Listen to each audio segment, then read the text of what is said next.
Chapter 21. How Life Went On at Grandfather's.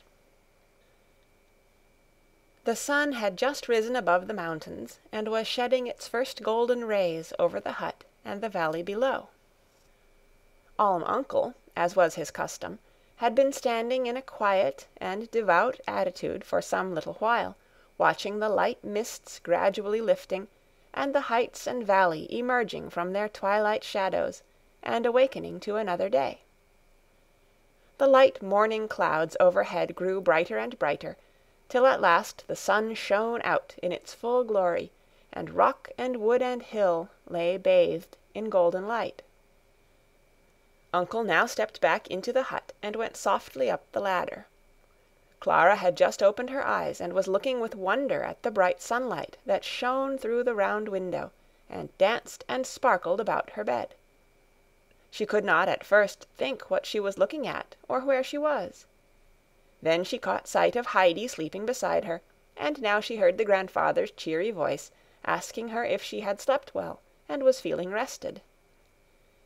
She assured him she was not tired, and that when she had once fallen asleep she had not opened her eyes again all night. The grandfather was satisfied at this, and immediately began to attend upon her with so much gentleness and understanding that it seemed as if his chief calling had been to look after sick children. Heidi now awoke and was surprised to see Clara dressed and already in the grandfather's arms, ready to be carried down. She must be up too, and she went through her toilette with lightning-like speed. She ran down the ladder and out of the hut, and there further astonishment awaited her, for grandfather had been busy the night before, after they were in bed. Seeing that it was impossible to get Clara's chair through the hut door, he had taken down 2 of the boards at the side of the shed, and made an opening large enough to admit the chair. These he left loose, so that they could be taken away and put up at pleasure. He was at this moment wheeling Clara out into the sun. He left her in front of the hut, while he went to look after the goats, and Heidi ran up to her friend. The fresh morning breeze blew round the children's faces, and every fresh puff brought a waft of fragrance from the fir trees. Clara drew it in with delight, and lay back in her chair with an unaccustomed feeling of health and comfort. It was the first time in her life that she had been out in the open country at this early hour, and felt the fresh morning breeze, and the pure mountain air was so cool and refreshing that every breath she drew was a pleasure. And then the bright, sweet sun, which was not hot and sultry up here, but lay soft and warm on her hands and on the grass at her feet. Clara had not imagined that it would be like this on the mountain. "Oh, Heidi, if only I could stay up here forever with you!" she exclaimed happily, turning in her chair from side to side, that she might drink in the air and sun from all quarters. "Now you see that it is just what I told you," replied Heidi, delighted, "that it is the most beautiful thing in the world to be up here with grandfather." The latter at that moment appeared coming from the goat shed, and bringing 2 small foaming bowls of snow-white milk, one for Clara and one for Heidi. "That will do the little daughter good," he said, nodding to Clara. "It is from Schwenli, and will make her strong. To your health, child, drink it up." Clara had never tasted goat's milk before. She hesitated, and smelt it before putting it to her lips, but seeing how Heidi drank hers up without hesitating, and how much she seemed to like it, Clara did the same, and drank till there was not a drop left, for she too found it delicious, tasting just as if sugar and cinnamon had been mixed with it. "Tomorrow we will drink 2, said the grandfather, who had looked on with satisfaction at seeing her follow Heidi's example. Peter now arrived with the goats, and while Heidi was receiving her usual crowded morning greetings, Uncle drew Peter aside to speak to him, for the goats bleated so loudly and continuously in their wish to express their joy and affection that no one could be heard near them. "Attend to what I have to say," he said. "From today be sure you let Schwenli go where she likes. She has an instinct where to find the best food for herself, and so if she wants to climb higher, you follow her, and it will do the others no harm if they go too. On no account bring her back. A little more climbing won't hurt you, and in this matter she probably knows better than you what is good for her. I want her to give as fine milk as possible. Why are you looking over there as if you wanted to eat somebody? Nobody will interfere with you. So now be off, and remember what I say." Peter was accustomed to give immediate obedience to Uncle, and he marched off with his goats, but with a turn of the head and roll of the eye that showed he had some thought in reserve. The goats carried Heidi along with them a little way, which was what Peter wanted. "You will have to come with them," he called to her, "for I shall be obliged to follow Schwenli." "I cannot," Heidi called back from the midst of her friends, "and I shall not be able to come for a long, long time. Not as long as Clara is with me. Grandfather, however, has promised to go up the mountain with both of us one day." Heidi had now extricated herself from the goats, and she ran back to Clara. Peter doubled his fists and made threatening gestures towards the invalid on her couch, and then climbed up some distance without pause until he was out of sight, for he was afraid Uncle might have seen him, and he did not care to know what Uncle might have thought of the fists. Clara and Heidi had made so many plans for themselves that they hardly knew where to begin. Heidi suggested that they should first write to Grandmamma, to whom they had promised to send word every day, for Grandmamma had not felt sure whether it would in the long run suit Clara's health to remain up the mountain, or if she would continue to enjoy herself there. With daily news of her granddaughter, she could stay on without anxiety at Ragaz, and be ready to go to Clara at a moment's notice. "Must we go indoors to write?" asked Clara, who agreed to Heidi's proposal but did not want to move from where she was, as it was so much nicer outside. Heidi was prepared to arrange everything. She ran in and brought out her school-book and writing things, and her own little stool. She put her reading book and copy-book on Clara's knees, to make a desk for her to write upon, and she herself took her seat on the stool and sat to the bench, and then they both began writing to Grandmamma. But Clara paused after every sentence to look about her. It was too beautiful for much letter-writing. The breeze had sunk a little, and now only gently fanned her face and whispered lightly through the fir trees. Little winged insects hummed and danced around her in the clear air, and a great stillness lay over the far, wide, sunny pasture lands. Lofty and silent rose the high mountain peaks above her, and below lay the whole broad valley full of quiet peace. Only now and again the call of some shepherd boy rang out through the air, and echo answered softly from the rocks. The morning passed, the children hardly knew how, and now Grandfather came with the midday bowls of steaming milk, for the little daughter, he said, was to remain out as long as there was a gleam of sun in the sky. The midday meal was set out and eaten as yesterday in the open air. Then Heidi pushed Clara's chair under the fir trees, for they had agreed to spend the afternoon under their shade, and there tell each other all that had happened since Heidi left Frankfurt. If everything had gone on there as usual in a general way, there were still all kinds of particular things to tell Heidi about the various people who composed the Sesemann household, and who were all so well known to Heidi. So they sat and chatted under the trees, and the more lively grew their conversation, the more loudly sang the birds overhead, as if wishing to take part in the children's gossip, which evidently pleased them. So the hours flew by, and all at once, as it seemed, the evening had come with the returning Peter, who still scowled and looked angry. "Good night, Peter," called out Heidi, as she saw he had no intention of stopping to speak.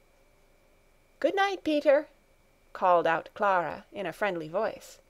Peter took no notice, and went surlily on with his goats. As Clara saw the grandfather leading away Schwenli to milk her, she was suddenly taken with a longing for another bowlful of the fragrant milk, and waited impatiently for it. "Isn't it curious, Heidi?" she said, astonished at herself. "As long as I can remember, I have only eaten because I was obliged to, and everything used to seem to taste of cod-liver oil, and I was always wishing there was no need to eat or drink, and now I am longing for grandfather to bring me the milk." "Yes, I know what it feels like," replied Heidi, who remembered the many days in Frankfurt when all her food used to seem to stick in her throat. Clara, however, could not understand it. The fact was that she had never in her life before spent a whole day in the open air, much less in such high, life-giving mountain air. When grandfather at last brought her the evening milk, she drank it up so quickly that she had emptied her bowl before Heidi, and then she asked for a little more. The grandfather went inside with both the children's bowls, and when he brought them out again full, he had something else to add to their supper. He had walked over that afternoon to a herdsman's house where the sweetly tasting butter was made, and he had brought home a large pat, some of which he had now spread thickly on 2 good slices of bread. He stood and watched with pleasure while Clara and Heidi ate their appetizing meal with childish hunger and enjoyment. That night, when Clara lay down in her bed and prepared to watch the stars, her eyes would not keep open, and she fell asleep as soon as Heidi and slept soundly all night, a thing she never remembered having done before. The following day and the day after passed in the same pleasant fashion, and the third day there came a surprise for the children. 2 stout porters came up the mountain, each carrying a bed on his shoulders, with bedding of all kinds, and 2 beautiful new white coverlets. The men also had a letter with them from Grandmamma, in which she said that these were for Clara and Heidi, and that Heidi in future was always to sleep in a proper bed, and when she went down to Dorfli in the winter, she was to take one with her, and leave the other at the hut, so that Clara might always know there was a bed ready for her when she paid a visit to the mountain. She went on to thank the children for their long letters, and encouraged them to continue writing daily, so that she might be able to picture all they were doing. So the grandfather went up and threw back the hay from Heidi's bed onto the great heap, and then with his help the beds were transported to the loft. He put them close to one another so that the children might still be able to see out of the window, for he knew what pleasure they had in the light from the sun and stars.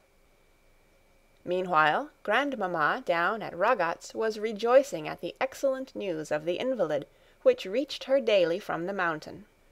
Clara found the life more charming each day, and could not say enough of the kindness and care which the grandfather lavished upon her, nor of Heidi's lively and amusing companionship, for the latter was more entertaining even than when in Frankfurt with her, and Clara's first thought when she woke each morning was, "Oh, how glad I am to be here still!" Having such fresh assurances each day that all was going well with Clara, Grandmamma thought she might put off her visit to the children a little longer, for the steep ride up and down was somewhat of a fatigue to her. The grandfather seemed to feel an especial sympathy for this little invalid charge, for he tried to think of something fresh every day to help forward her recovery. He climbed up the mountain every afternoon, higher and higher each day, and came home in the evening with a large bunch of leaves, which scented the air with a mingled fragrance as of carnations and thyme, even from afar. He hung it up in the goat shed, and the goats on their return were wild to get at it, for they recognized the smell. But Uncle did not go climbing after rare plants to give the goats the pleasure of eating them without any trouble of finding them. What he gathered was for Schwenli alone, that she might give extra fine milk, and the effect of the extra feeding was shown in the way she flung her head in the air with ever-increasing frolicsomeness, and in the bright glow of her eye.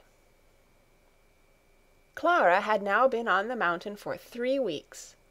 For some days past, the grandfather, each morning after carrying her down, had said, "Won't the little daughter try if she can stand for a minute or two?"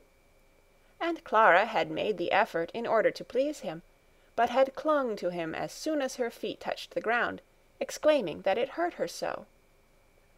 He let her try a little longer, however, each day. It was many years since they had had such a splendid summer among the mountains. Day after day there were the same cloudless sky and brilliant sun. The flowers opened wide their fragrant blossoms, and everywhere the eye was greeted with a glow of color, and when the evening came the crimson light fell on mountain peaks and on the great snowfield, till at last the sun sank in a sea of golden flame. And Heidi never tired of telling Clara of all this, for only higher up could the full glory of the colors be rightly seen, and more particularly did she dwell on the beauty of the spot on the higher slope of the mountain, where the bright golden rock roses grew in masses, and the blue flowers were in such numbers that the very grass seemed to have turned blue, while near these were whole bushes of the brown blossoms, with their delicious scent, so that you never wanted to move again when you once sat down among them.